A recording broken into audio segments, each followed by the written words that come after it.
아, 반갑습니다. 이 백성은 내가 나를 위하여 지었나니 나를 찬송하게 하려 함이라. 이사야서 말씀입니다. 오늘 하나도로 드림교회 왔는데 이렇게 수십 명이 찬양을 하는데 얼마나 뜨거운지 수백 명이 되는 교회에서 찬양을 하는 것 같았습니다. 우리의 이 찬양을 통해서 하나님께서 영광 받으셨을 줄 믿습니다. 잠깐 기도하겠습니다. 하나님 아버지 감사합니다. 많은 종이 오늘 하나로 드림교회에서 하나님의 말씀을 전합니다.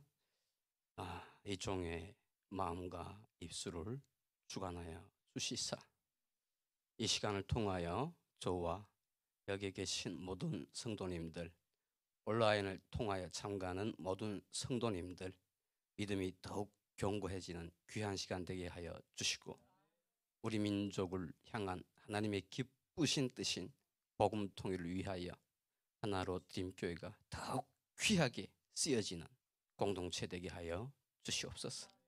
감사드리며 예수님의 이름으로 기도합니다. 아멘. 오늘 설교 주제가 뭐였죠? 10만 선교사의 꿈을 꾸다. 오늘 본문 말씀 펼치겠습니다. 마태복음 15장 21절부터 28절까지 말씀입니다. 교독하겠습니다. 제가 한 절 읽고 여러분들이 한 절 읽고 그다음 마지막 절은 다 같이 읽겠습니다. 예수께서 거기서 나가사 두로와 시돈 지방으로 들어가시니 예수는 한 말씀도 대답하지 아니하시니 제자들이 와서 청하여 말하되 그 여자가 우리 뒤에서 소리를 지르오니 그를 보내소서. 여자가 와서 예수께 절하며 이르되 주여 저를 도우소서. 여자가 이르되 주여 올소이다마는 개들도 제 주인의 상에서 떨어지는 부스러기를 먹나이다 하니 이에 예수께서 대답하여 이르시되 여자여 내 믿음이 크도다 내 소원대로 되리라 하시니 그의 딸이 나으니라. 아멘.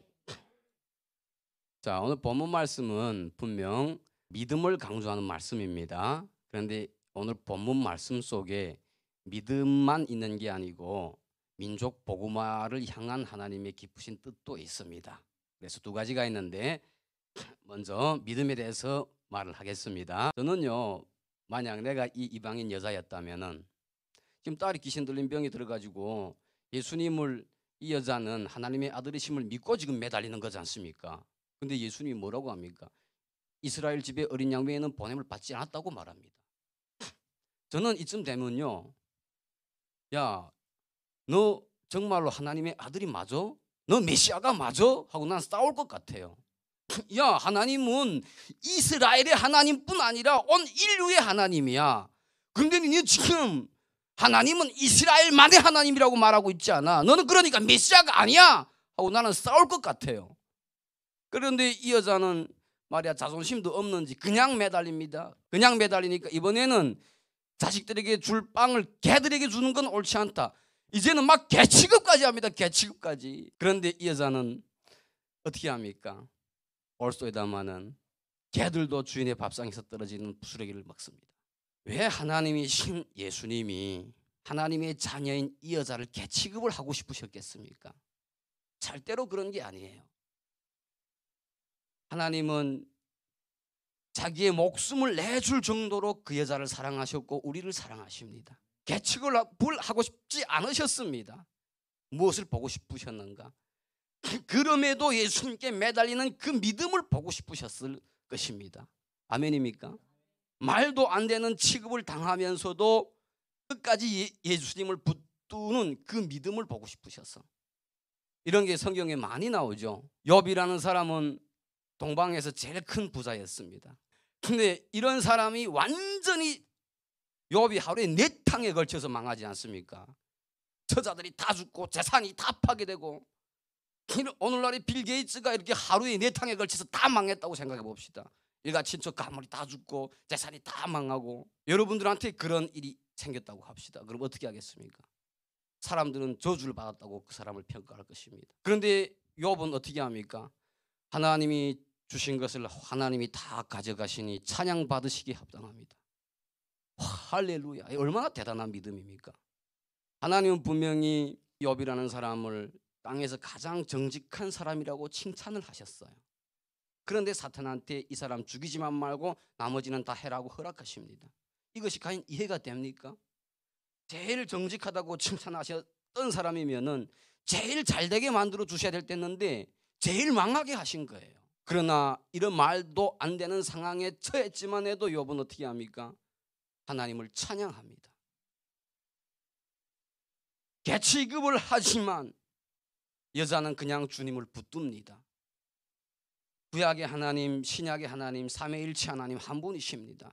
구약 때에도 하나님은 이런 말도 안 되는 상황을 통해서 믿음을 보고 싶으셨고, 신약 때도 하나님은 이런 말도 안 되는 상황을 통해서 믿음을 보고 싶어 하셨습니다. 우리도 삶에 있어서 말도 안 되는 상황들이 있습니까? 없습니까? 분명히 있을 겁니다. 그럼에도 어떻게 해야 된다고요? 주님을 떠나지 말아야 된다고요. 저는 저 자신이 믿음에 대해서 말할 때는 너무도 부끄러울 때가 많아요.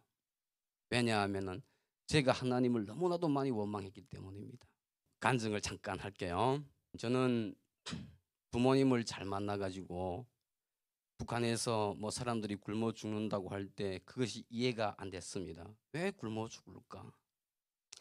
저는 이렇게 잘 자랐고 대학 공부를 했고 군대를 갔습니다. 제가 북한에 처음으로 한멸을 느낀 게 군대를 가서였어요. 한 끼 식사가 옥수수밥 그냥 한 5숟가락, 6숟가락 정도의 염장무, 우리로 말하면 단무지 몇 조각이 전부예요. 제가 대한민국 국방부 강사하면서 부대들에 가서 군인들한테 여러분 그렇게 먹으면 며칠 견딜 수 있습니까? 물어보면은 우리 대한민국 군인들 되게 솔직하더라고요. 하루도 못 견디겠다고. 대부분 그렇게 말해요. 맞아요. 하루도 견디기 힘들어요. 왜? 그렇게 못 먹으면서 훈련이 강도가 높고 일이 힘들기 때문에. 그래서 저도 한 며칠이니까 뭐 한 주일이니까 그다음부터 막 그냥 앞에 별지가 왔다 갔다 하고 허약이 점점 들어와가지고 도둑질을 다니게 되더라고요. 제가 도둑질을 굉장히 잘했습니다. 지갑 다 잘 건사십시오.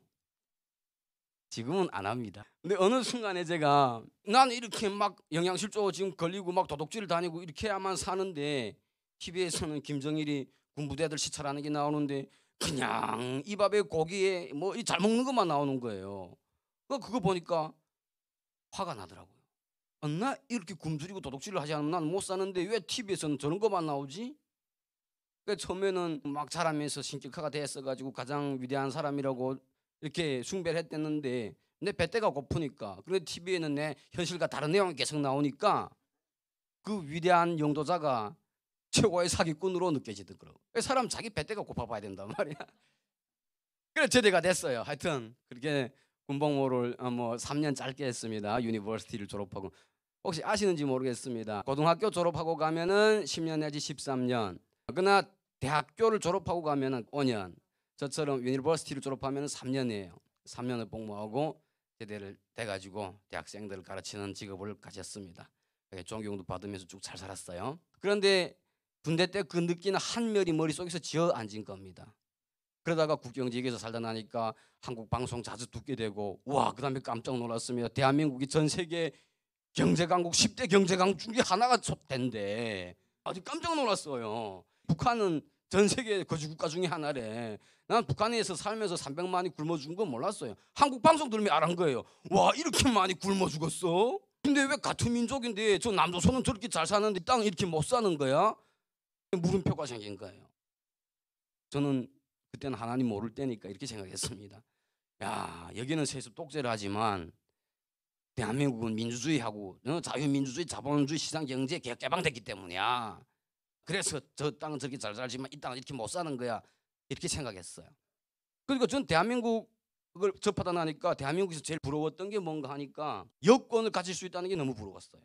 북한은 교수라고 해서 검사라고 해서 여권이 있는 게 절대로 아닙니다. 외국에 갈 일이 있는 사람들, 외교관들이라든가 유학생들이라든가 외국에 갈 일이 있는 사람들만 발급이 되는 거예요. 그러나 북한에서 살면은 죽을 때까지 여권도 못 맞아보고 외국에 한 번도 비행기 타고 못 나가보는 거예요. 대한민국만 가도 전 세계를 다 다녀볼 수 있잖아. 두 번째, 대한민국이 얼마나 좋은 땅인가.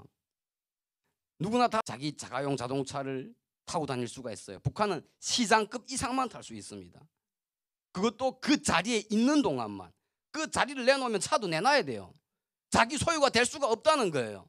근데 대한민국은 누구나 자기 차를 한 대, 두 대, 석 대 자기 마음대로 가지고 있다라는 현실인 거예요. 이런 위대한 나라가 또 어디 있냐. 북한은 이렇게 구로에서 강명을 가는 가까운 거리를 가려고 해도 여러분들 잘 아실 겁니다. 출장 증명서라는 게 있어야 돼요. 그거 없이 다니면 법적 처벌을 받습니다. 근데 대한민국에 제가 오니까 국방부 강사하면서 제주도 한국까지 다니는데 단 한 번도 출장 증명서가 필요 없었어요. 정말 대한민국은 천국입니다. 이런 사실을 북한에서 대한민국 국경에 살다 나니까 접하면서 너무 잘 알게 된 거예요. 이렇게 북한에 대한 한멸은 쌓여만 갔고 대한민국에 대한 한상은 또 쌓여만 갔고 나는 이 땅에서 살다가 죽어도 억울한데 내 자식들까지 이런 땅에서 살다가 죽게 할 수는 없잖아. 너무 억울하지 않아. 그 다음에 북한 주민들 아기 때부터 세뇌돼가지고 죽을 때까지 이기 전분가고 사는 이 사람들 너무 불쌍하지 않아. 그래서 가야 되겠다. 나도 살고 내 후대들도 살고 북한 모든 백성들이 사는 그런 세상을 위해서 내부터 가봐야 되겠다. 이런 생각을 가지게 된 거예요. 이런 생각을 가지는데 또한 불붙은 사건이 하나 생겼는데 화폐라는 게 계획이 됐어요. 북한에 2009년도에. 근데 정부가 도둑놈들이 말하기를 이미 경제가 100배로 발전했다고. 원래 제가 돈이 너무 많았어요. 하여튼 뭐 일이 잘 되다 나니까 돈이 많았는데 그 많은 돈이 다 종이장이 된 거예요.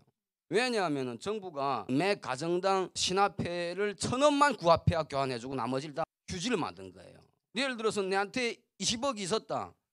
19억 9,999만 9천원이 순간에 휴지장이 된 거예요. 대한민국에서 이런 일이 일어났다면 어떻게 될 것 같습니까? 전쟁이 일어나죠. 전쟁이. 근데 북한은 단 한 사람도 분통을 터뜨릴 수가 없는 거예요. 왜 못 터뜨리죠? 자기만 죽는 게 아니라 그곳을 해서 온 가문이 3대 멸족을 당하니까. 저는 이게 더욱 분통이 터진 거예요. 국가로부터 이렇게 도둑질을 마치고도 이 분통이 터져도 말 한마디도 할 수 없구나. 이게 더 분한 거예요. 이런 도둑놈들이 이 지구상에 과연 또 존재할까? 그래가지고 대한민국 가야 되겠다 딱 결심했는데 문제는 목숨을 내놔야 되니까 거서옵니까 이게 뭐. 여기 온 사람들이 35,000명이라고 하는데 죽거나 감옥에 가 있는 사람들의 숫자는 5만 명이 넘어요. 다시 말해서 10명 중에 1명이 성공해서 오는 겁니다. 그래서 북한에 있을 때 저는 다른 사람을 영웅이라고 하지 않았습니다. 대한민국에 성공해 간 사람들을 저는 영웅이라고 했어요. 저 사람들이 진짜 영웅이다. 그 사람들을 제일 부러워했습니다. 그래서 저는 오늘 제 자신이 이렇게 부러워하는 대상이 됐어요. 그래서 왜 부러운가? 사람이 목숨을 아무나 내놓을 수가 없어요. 하나니까. 그때 뭐 하나님도 모를 때니까 더욱 귀하지. 지금 뭐 예수님을 믿음으로 말면 뭐 영원한 생명 누리니까 지금 아쉽지 않지만 그때는 딱 하나라고 생각했거든요. 그래서 너무 귀했지. 정말 오랫동안 빈틈없이 준비하고 하고 해가지고 국경을 넘었습니다. 2017년에 국경 넘어서 대한민국에 왔는데 저는 올 때 예재원이라는 곳을 통해서 왔어요. 통일소망 선교회가 주관하는 그래서 해외 뭐 태국 뭐 중국 여기 이렇게 예수님의 제자로 키우는 학교 이런 거죠. 예재원 있는데 산속에서 거의 죽다 살았는데 웬 여인을 만났어요. 근데 이 여인이 나를 보고 너무 반가워하더라고요. 무섭지 않는가? 내가 산속에서 한 줄 동안 산속에서 굶었거든요. 그러니까 내가 말이 아닌 거예요. 그냥 닥치는 대로 뭔가 버섯인 버섯 막 시쳐먹고 배고프니까 열매 뭐 아무거나 막 뜯어먹고 이러더라니까 완전 나는 그냥 탁 봤을 때 몰골이 귀신이지. 근데 이 여자가 나를 딱 보는데 너무 반가워하는 거예요. 산속에서 이런 귀신 봤으면 무서워해야지. 그래서 내가 무섭지 않은 거 하니까 하나도 안 무섭대요. 왜 안 무서운 거 하니까 자기 어젯밤 꿈 꿨는데 꿈에서 오늘 이 산에 올라가라 했다는 게야. 이 여자는 무슨 여잔가 하니까 뭐 산속에서 약초 이런 철에는 이런 철에 따라 북한 사람들을 써가지고 돈을 버는 그런 여자예요. 그래서 시내에도 집이 있고 이 산속에서도 큰 집을 지어놨거든요. 산속에 있는 집에 올라온 거예요. 근데 꿈 꿨는데 산속에 있는 집에 올라가라고 누군가 그러더래요. 그래서 자기 올라왔다고. 그래서 꿈에서 대순대로 했기 때문에 나를 만났기 때문에 안 무섭다는 거예요. 그럼 뭐 나는 진짜든 가짜든 뭐 상관없고 어쨌든 나를 반가워하니까 나는 감사하고 그래 먹을 거 좀 달라니까 밥도 제거도 해주더라고요. 그래서 배불리 딱 먹고 그래서 내가 말했죠. 나는 대한민국으로 떠난 걸음이다. 내가 대한민국 대사관한테 연결할 수 있게 좀 도와달라. 그러니까 자기는 그런 거 못 도와준대. 그 다음에 내가 유일하게 대한민국에 아주 또 이렇게 가까운 분이 계셨는데 그분의 연락처를 제가 알았어요. 그래서 그럼 이분 아는데 이분 연락처 좀 연결해달라.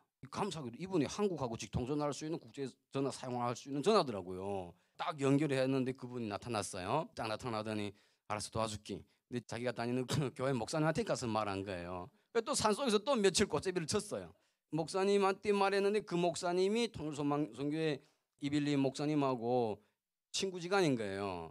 그러니까 말하니까 이빌리 목사님이 현재 온성도 목사님이라고 선교사 책임지고 나간 분이 있는데 거기 가다 말해가지고 이 사람 내일 접수하라 이렇게 된 거지. 근데 나는 후에 알았지. 그때는 다 모를 때예요. 3일 동안 딱 꽃제비를 치다가 온성도 목사님이라는 분을 처음 만났습니다. 딱 심양에서 이분을 만났는데 얼마나 미남자입니까? 쭉 빠지고 잘생겼잖아요. 와, 이런 멋진 분이 나한테 90도로 잘 오셨습니다, 수고하셨습니다 하며 인사를 하는데 나 그게 믿어 앉지더라고요. 나는 꽃제비를 치다가 내려왔으니까 분명 나는 거지꼴이고 산속에서 열을 있었으니까 완전 거지꼴이잖아요. 근데 이런 거지를 이렇게 멋진 미남자가 완전히 존경하면서 깍듯이 이렇게 맞아주니까 이것이 이해가 안 되는 거예요. 그때로서는 이걸 이해할 수가 없었어요. 북한에 있을 때는 저희 교수들이 도당에 가가지고 이렇게 노동당 강연을 많이 참가하거든요. 이제 이런 안기부 놈들이 국정원 놈들이 와가지고 북한 사람들 잡아서 훈련시키고 보낸다. 근데 그런 놈들이 이렇게 굉장히 처음에는 따뜻하게 대해준다 이런 강연도 하거든요. 그런 얘기를 막 들어가지고 이게 정말 그런가? 야들이 나를 이렇게 내 같은 거지를 반갑게 대해줄 일이 없지 않냐? 막 의심이 생기는 거예요. 그 다음에 하여튼 따라갔습니다. 딱 따라갔더니 예재원 어떤 집이죠. 딱 문 여기 딱 들어가는데 그 안에서 누가 교수님 딱 하더라고요. 제자가 지금 여기 먼저 온 거예요. 저 같은 북한 분들이 한 6명인가 7명가 와 있는데 그중에 제자가 한 명 있은 겁니다. 근데 저는 그 학생을 기억 못했어요. 평범한 사람은 기억을 못해서 누군지를 몰라요. 그러나 알도 모르는 하여튼 이렇게 목숨 걸고 외국 땅에서 나를 알아봐주는 사람이 있으니까 너무 반가워서 야 뭐 또 이렇게 아는 체 했지. 하여튼 그렇게 해가지고 그게 탑 들어갔는데 먼저 본 게서 뭔가 성경 전서 이런 거 딱 본 겁니다. 우와, 나는 살면서 이거 처음으로 내 눈으로 본 거예요. 노동당 강연이 또 생각나는 겁니다. 간첩 훈련 시키는데 성경 공부도 있다. 우와, 이 딱 맞구나. 야, 이 죽었구나. 나 이 간첩 훈련 받아가지고 다시 가게 생겼구나. 그때는 그걸 진실로 믿을 때니까 범에게 물려가도 정신만은 바로 차리랬지. 정신집도 바로 차리자. 내 죽으면 죽었지. 간첩 훈련은 안 받을 테다. 근데 북한에서 제가 이렇게 성경에 대해서 생각나는 거는 말기 재판할 때인데 어떤 죄인이 2명이 제목이 성경 유포죄였어요. 난 그때 와, 저 모서리들 왜 책을 가지고 다니다가 저렇게 죽냐 이렇게 생각했어요. 그때까지 저는 생각하기를 성경이 하나님의 말씀인지는 모르고 점쟁이들이 점을 볼 때 보는 책인 줄 정도로 생각했댔습니다. 근데 그래서 딱 뒤져보니까 하나님은 사랑이십니다. 가을에 이런 글 딱 쓰고 딱 보니까 1장 1절 태초에 하나님이 천지를 창조하시니라 뭐 딱 이런 것부터 있어가지고 그 딱 보니까 이제 만화책 아이들이 그 만화책 보는 것 같더라고요. 빛이 있으라 하니까 빛이 있다는지 삐비리 빠부리 뿅 하니까 뭐 하나씩 쭉쭉 생기는 거 있잖아요. 딱 그런 느낌이더라고요. 그래가지고 이런 말도 안 되는 글을 그때는 주체사상을 생명책으로 생각할 때니까 저녁에 거기서 처음으로 밥을 먹을 때입니다. 첫 끼를 식사를 할 때요. 그때 지금 8월 달에 여름입니다. 다 이렇게 반바지를 입었어요. 밥 먹자고 숟갈 딱 드는데 제자가 선생님하고 딱 치더라고요. 왜 그래 하는데 앞에서 온성도 목사님이 하나님 감사합니다 하더라고요. 난 살면서 기도하는 걸 처음 봤거든요. 저 사람 뭐라고 지금 중얼중얼거려? 이거 들어보니까 이거 하나님이 다져서 먹는다는 게야. 그 살면서 그런 걸 처음 보니까 얼마나 저로서는 그게 말도 안 되는 지식이겠습니까? 그러니까 갑자기 웃음이 폭발하는 거예요. 그래도 지각은 있어가지고 이거 웃으면 안 된다는 건 알아가지고 식당 밑에 다리를 그냥 손으로 양쪽 그냥 빡 하고 꼬집은 거예요. 참자고.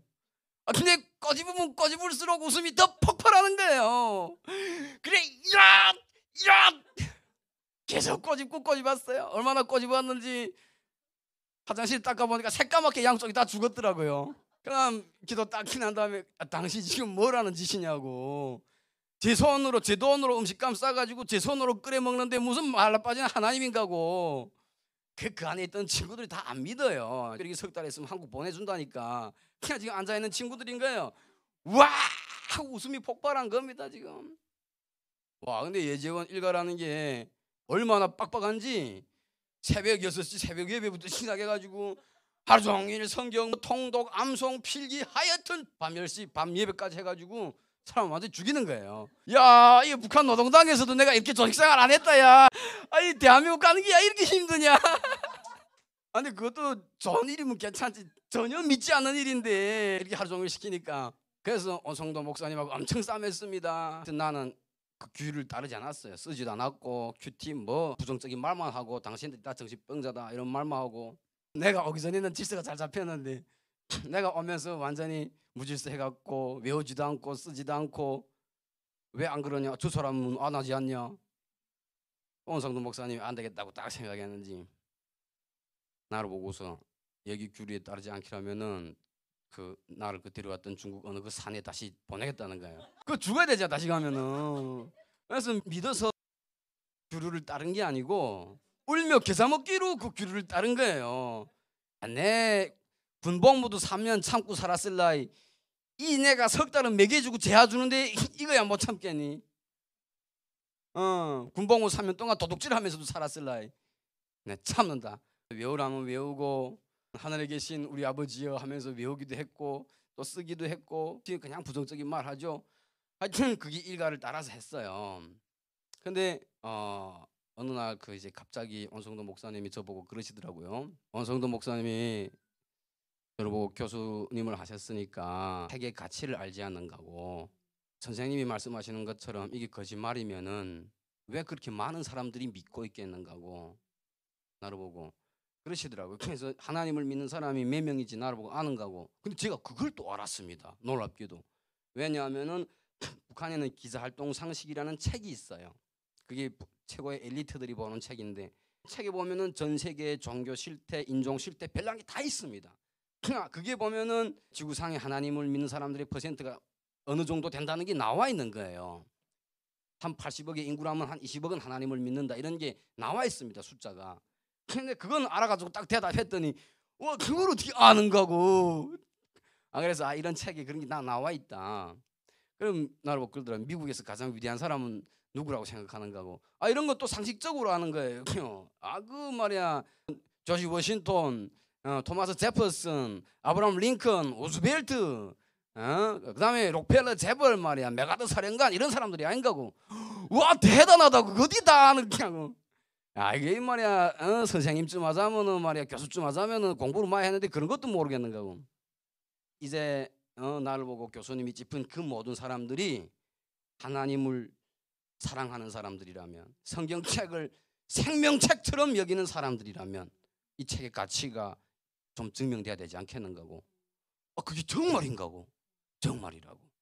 그럼 그거 내 믿게끔 해달라고. 그 믿게끔 책들을 안내해 주는 거예요. 그래서 내가 미국 건국사에 대해서 공부하게 된 겁니다.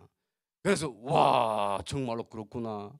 록펠러 재벌이 어떻게 거의 망해갔다가 하나님을 의지하고 하나님께서 복을 주셔서 석유왕이 되게 됐는가는 내용도 다 알게 되고.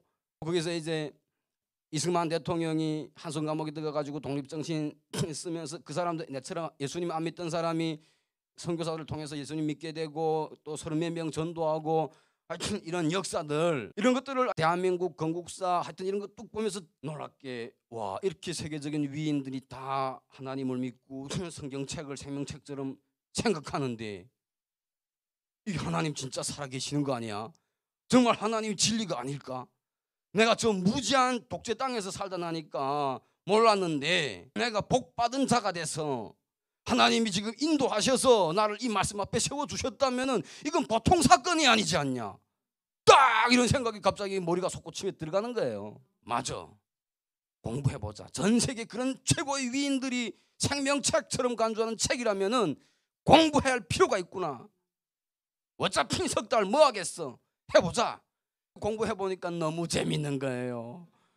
와 사라가 아이를 못 낳으니까 자기 종 하가를 탁 던져줍니다. 두 딸이 아버지를 번갈아 해치우는 일, 이 지구상에 있을 뻔한 일입니까? 와, 하여튼 이런 재밌는 이야기들이 쭉쭉쭉쭉 많이 나오는 거예요. 이게 너무 재밌는 거예요. 지루한 건 지루한 거지만 지루한 것도 또 많잖아요. 잘 믿어지기 전에는. 그러다가 어느 순간에 하나님이 진리시구나가 딱 깨달아지는데, 저도 이렇게 책을 북한에 있을 때 이렇게 책들을 많이 써봤어요. 근데 사람은 책을 왜 씁니까? 그 내 책이 가치를 인정받아 가지고 내가 명예를 얻기 위해서 북한에서는 책을 쓰거든요. 대한민국에서는 내 책이 가치를 받아 가지고 내가 부자가 되기 위해서 책을 쓰는 거예요. 근데 성경책 읽어보면은 그 창세기 하나만 해도 족보가 얼마나 많이 나옵니까? 누구는 몇 살에 아이를 낳고 몇 살까지 아이 낳다가 몇 살에 죽었다라 쭉쭉쭉, 이런 걸 피곤하게 볼 사람이 어디 있습니까? 돈을 벌기 위해서 책을 썼다면 어떤 사람도 책을 절대로 이렇게 안 써요. 사람들이 보지 않기 때문에. 하나님의 역사구나. 하나님이 어떻게 아브라함이라는 사람을 택하시고 약속의 아들 이삭을 주시고 그를 통해서 이스라엘 민족을 어떻게 만드시며 이거를 하나님께서 족보부터 구체적으로 기록해서 하나님의 사람을 통해서 기록해 놓으시는 거로구나. 이런 것이 깨달아지는 거예요. 하나님의 역사이기 때문에 가능한 일이구나. 하나님 믿어지니까, 여러분 하나님이 믿어지면 제일 먼저 하는 일이 뭡니까? 찬양이 터지고 기도가 터지는 거예요. 말씀을 암송하게 되는 거예요. 하나님을 믿게 되면은 제일 먼저 터지는 일들이 이런 일들이에요. 갑자기 있다가 원성도 목사님이 기도하는 거 보고 정신병자라고 하던 내가 기도를 하는 겁니다. 새벽에 딱 깨나면 하나님 아버지께서 하나님의 형상으로 나를 만드셨음을 이제는 믿습니다. 나는 더는 원숭이의 후손이 아닙니다.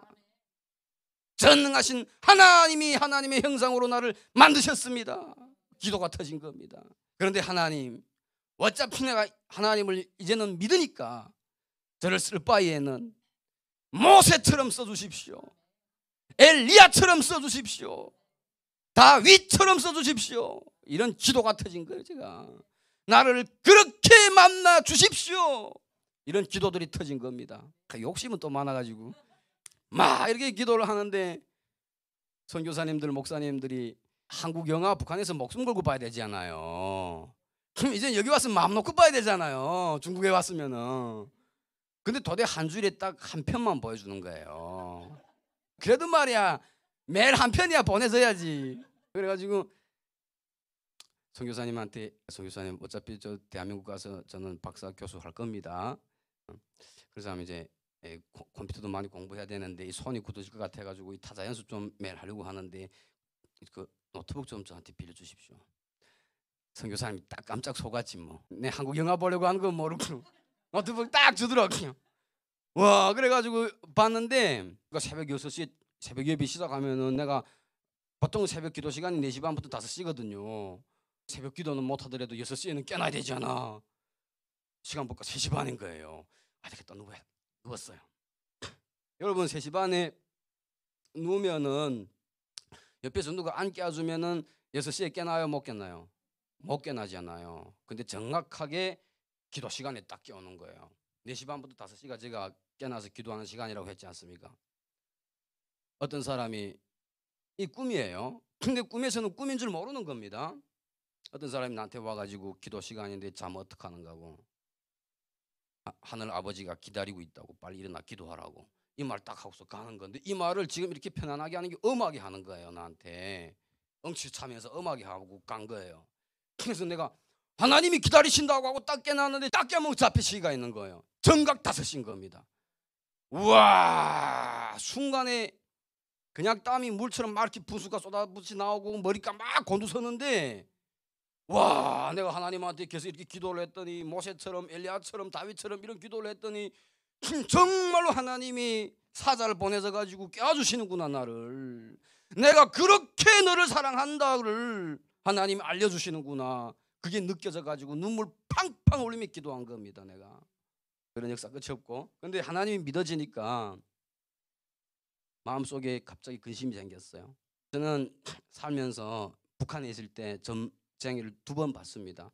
제가 원해서 본 게 아니고 원치 않아서 본 거예요. 그냥 우연히 그냥 보게 된 사건들인데 두 명의 점쟁이가 일치하게 말하는 게 본처와 이별한다 이렇게 말하는 거예요.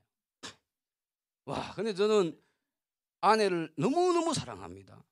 저는 정말 여기 말로 말하면 팔불출이라고 할 정도로 와이프를 너무너무 사랑하는 사람이에요. 근데 이 말도 안 되는 말이 너무 싫었는데 이제 하나님을 믿어지니까 목사님 보고 선교사님 보고 그랬습니다. 내가 점쟁이 두 번 봤는데 지금 정말 이렇게 지금 이별했다. 이 점쟁이들이 말 맞다나 영원한 이별이 될까봐 무서운데 이게 하나님을 이제는 믿게 되니까 이것도 기도하면 되지 않겠나는 생각이 든다. 하나님이 모든 것을 창조하신 분인데 하나님이 기도하면 들어주지 않겠는가 하는 생각이 든다.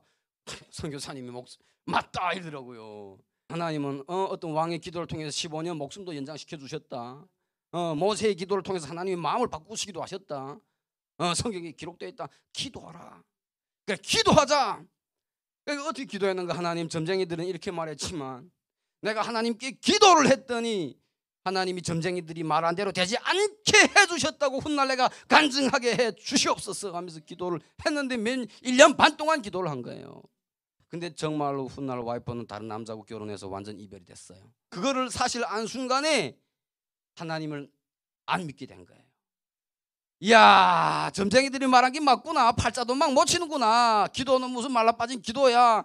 내 헛것에 이때까지 홀리웠도다. 그다음부터 술 처먹고 타락한 생활을 했어요.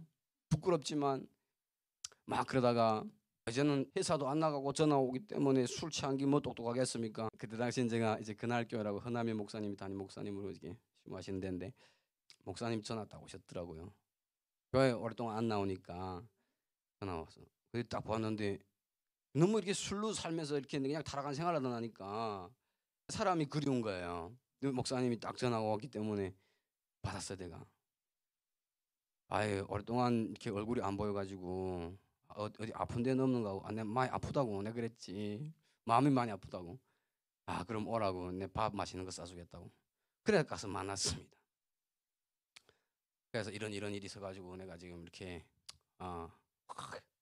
기랬다 이런 말 쭉 했죠. 그러니까 목사님이 나를 보고 욥을 보는 것 같다고 그러더라고요. 근데 나는 하나원 때 뭐 성경 공부를 많이 했는데 욥이 기억 안 나더라고요. 하나원결 예지원 때. 그 집에 와서 욥 다시 뒤져봤는데 야, 욥 보니까 하루에 4차례에 걸쳐서 재산이 다 날아가고 처자식들이 다 죽고 완전 망했더라고요.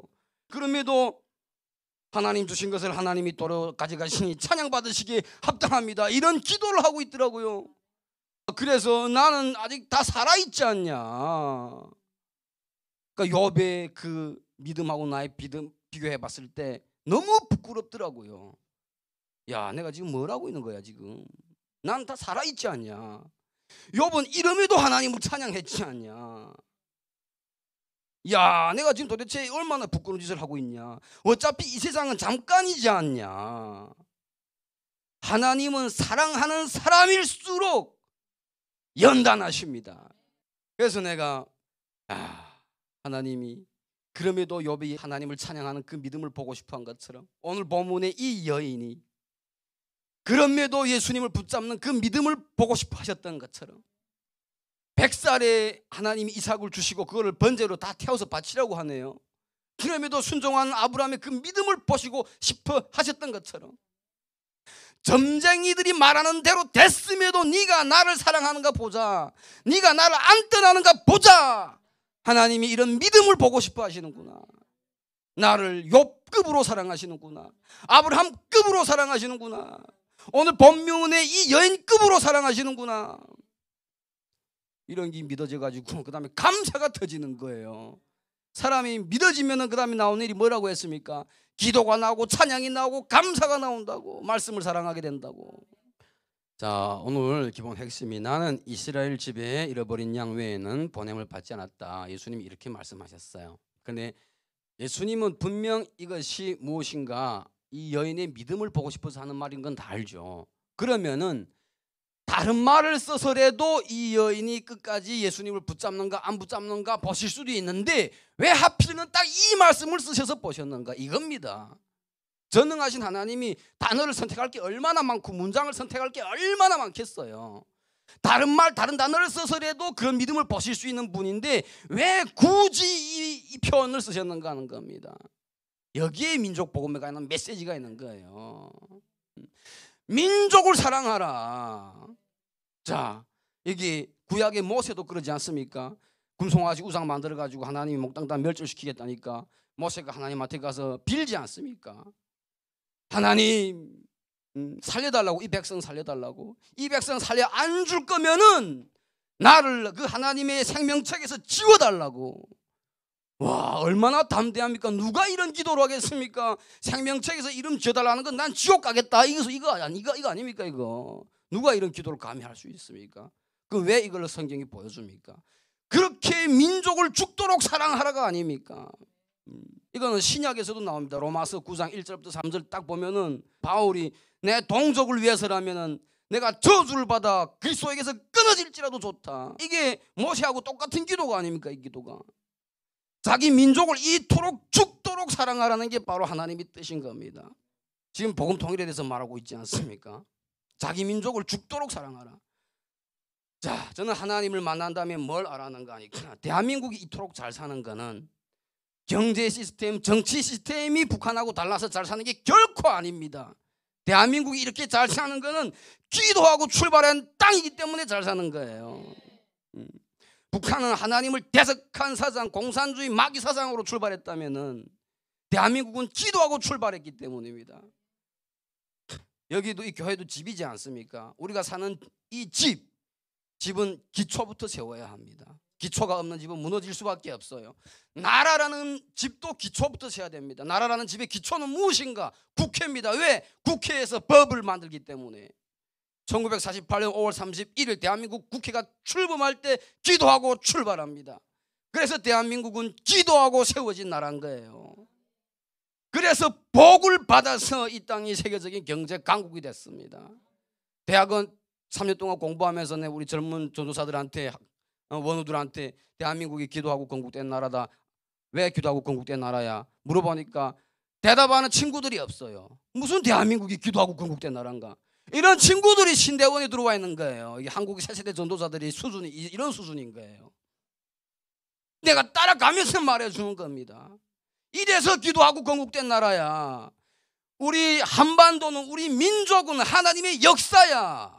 하나님이 기도하고 출발한 땅은 이렇게 복받았다라는 것을 알려주신 거야. 북한도 기도하고 다시 출발하면은 복받는다는 걸 알려주시는 거야. 그럼 그들에게 이것을 알려줄 사명이 누군데 있어? 한국교회 바로 우리에게 있다. 미래 한국교회 리더들인 너네가 이 사실을 모르고 있으니까 얼마나 가슴 아픈 일이야. 화 있으리라. 이러면서 내가 3년 동안 교수들한테 말하고 당신들 뭐 가르치냐고. 우리 민족을 향한 하나님의 기쁘신 마음은 복음 통일이다. 그런데 왜 교수들이 대학은 3년 동안에 이에 대한 과목이 없고 이에 대한 강의가 없냐? 한국교회 이 사명을 감당 안 할 거냐? 내가 열을 올리고 싸운 거예요. 3년 동안 교수들하고. 자, 성경에 보면은 요셉이 총리가 돼가지고 기근을 해결하고 그 형님들이 이제 굶어 죽게 됐으니까 동생한테 총리한테 오지 않아요. 근데 요셉이 뭐라고 합니까? 두려워 말라. 나를 여기로 보낸 거는 형님이 아니라 하나님이다. 여러분, 사실 이것들이 동생을 죽이려고 했잖아요. 그런데 요셉은 하나님의 역사라고 해석을 해주는 거예요. 맞습니까? 대한민국이 오늘 이토록 잘 사는 게 바로 하나님의 역사인 거예요. 북한이 굶어 죽는 거 살리라고, 북한의 복음을 전하라고. 이 하나님의 역사인 거예요. 똑같은 겁니다. 똑같은 거. 하나님의 역사가 우리 민족을 통해서 지금 진행되고 있다는 건 얼마나 복받은 일입니까? 한국 교회가 이걸 모르는 거예요. 이걸 모르는 거예요. 하나님은 이스라엘 백성에게 가나안 땅을 단번에 주지 않았습니다. 왜? 그들이 부작용을 감당 못하기 때문에. 하나님은 북한의 문을 절대로 단번에 열어주지 않습니다. 왜? 한국 교회가 부작용을 감당할 준비가 못 되어 있기 때문에. 지금 단번에 열어주시면 온갖 이단들이 다 들어가서 점령하고 말 거예요. 그래서 그걸 감당할 준비를 하라고 하나님이 수만 명을 이 땅에 보내주셨습니다. 그런데 한국교회가 그들도 사랑하지 못하고 있어요. 대한민국에 이제 5만 개 교회 지나서 6만 개의 교회가 된다고 합니다. 그 절반인 3만 개 교회라고 해도 한 개 교회가 한 명만 사랑해도 이 3만 명 복음하는 일이 1도 아닌데 그걸 못하고 있어요. 이 땅에 보내주신 3만 명도 못하는데 문을 열어준 저 2,500만 어떻게 하는가 하는 거예요. 3만 명을 가정을 통해서 준비가 돼서 30만 하고 되고 300만 하게 되고 이렇게 되는 겁니다. 그들이 제대로 못하기 때문에 하나님께서 북한에서 하나님이 손수 택하시고 인도하신 하나님의 귀한 사역자들, 우리 목사님과 같은 분들, 이런 분들이 한국교회를 깨우치게 이런 기도회도 만들게 하시는 거예요. 성령이 다 역사해서 가시는 겁니다. 한국교회가 그걸 깨닫지 못하고 인지를 못하기 때문에.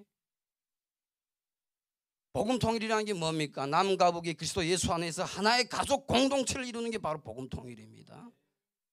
가족은 사랑입니다. 이들을 3만 명을 사랑하면은 이 3만 명이 앞으로 자기 북한에 있는 가족들한테 복음을 전할 사명을 가지게 되는 거예요. 이 3만 명을 통해서 3만 명이 북한의 가족을 살리게 되는 겁니다. 이게 얼마나 위대한 역사입니까? 북한을 살리라고, 그들에게 복음을 전하라고 이 땅을 하나님이 잘 살게 만들어 주신 거예요. 한국교회가 그것을 깨달아 가지고 이 사명을 감당해야 되는데 잘 못한다. 두 번째로 복음 통일이란 또한 뭐인가?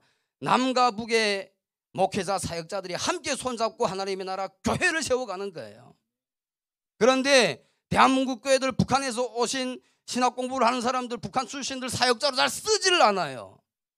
내가 대학원 다닐 때 어떤 교수는 이렇게 말합니다. 북한 사람을 사역자로 쓰는 교회도 있는가?